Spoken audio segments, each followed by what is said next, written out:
All right, joining us live in the studio today, Tony May. Tony, thank you for being here. One of two of our political insiders. The other, Charlie Giroux, is live at the Republican National Convention in Tampa, Florida, the official second full day of the RNC. Guys, welcome.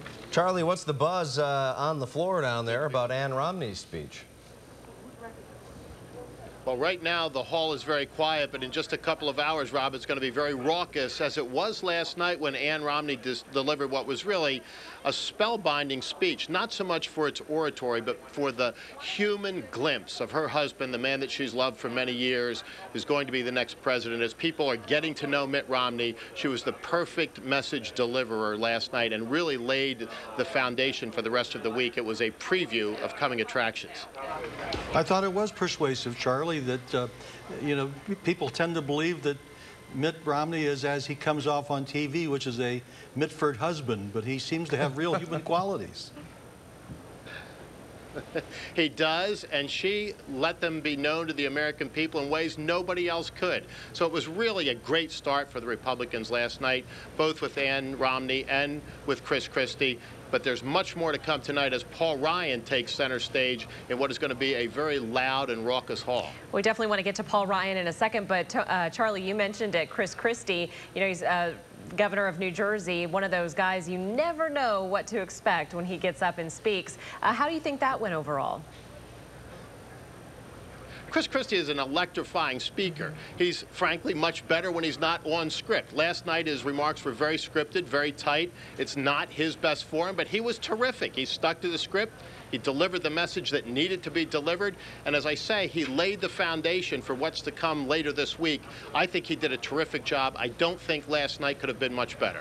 Charlie, I've been to a lot of these conventions, not as many as you, but I know that they try to get done on time. Was Chris Christie rushed a little bit in his speech? He may have been. As you know, they ended exactly on time. These events, Rob, and Tony knows this better than anybody, have become very scripted.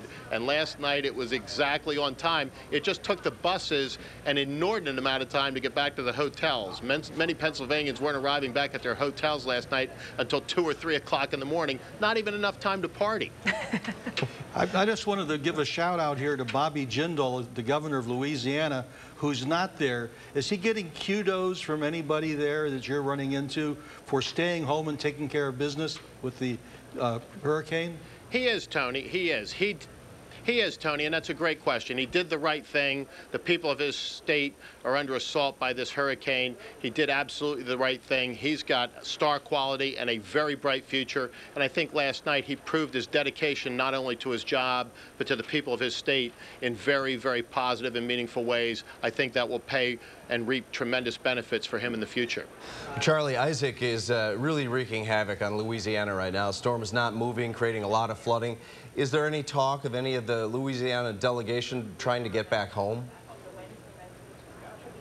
There has been talk of that, Rob. Obviously, we're not that close to the Louisiana delegation, but there has been some chatter about that, both on the floor. But to be very honest, and Tony knows this well, when you're in a convention hall, you're sometimes the last person to know. The folks at home are watching television or listening to the radio.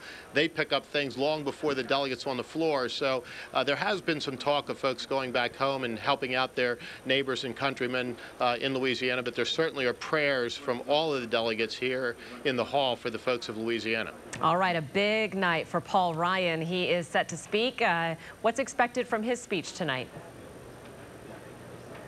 Well, you know, Paul Ryan knows the federal budget better than anybody, Tanya, and I think that's going to be well known during the campaign. But this is an opportunity tonight for him to let the American people get to know him. He calls himself a Catholic deer hunter. That, to me, sounds like a pretty good formula for Pennsylvania voters. And so I think Paul Ryan tonight, you will see his gritty, blue-collar roots talked about. You'll see the fact that he grew up the hard way, not a guy with a silver spoon in his mouth by any stretch of the imagination, but somebody who knows the budget, knows it extremely well, and has a specific plan to get America back to work and the economy back on track. Our Republican strategist Charlie Giroux live in Tampa tonight. Charlie, thanks a lot. Have a good time with the rest of the evening. Have a big night, as you said. It should be a lively one. Tony May.